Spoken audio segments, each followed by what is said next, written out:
अस्सलाम वालेकुम दोस्तों, आपका अपना भाई आज एक नई वीडियो के साथ हाजिर खिदमत है। उम्मीद करता हूँ कि मेरे तमाम कबूतर परवर भाई खैरियत से होंगे। ज़ेरे स्क्रीन नज़र आने वाली गुड्डी दोस्तों तेज़ आंधी और बारिश की वजह से गुम गई थी, तो ये आज वापस आई है। तो माशाल्लाह से ये चेक करें, ये बादाम खा रही है धड़ाधड़।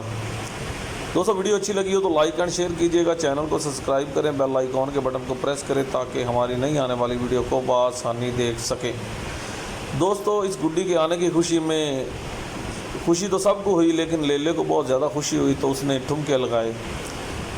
उसकी वीडियो साथ अटैच की हुई है, तो आप देख के इंशाल्लाह एंजॉय करेंगे। चेक करें दोस्तों, वीडियो पूरी देखें, एंड तक देखें दोस्तों। ये चेक करें दोस्तों लेले के ठुमके।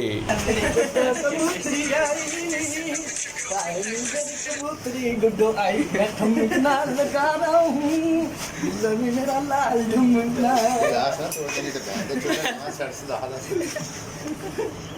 मेरे सिस्टम पे बैठने जा गया पता नहीं तो दिता पता नहीं।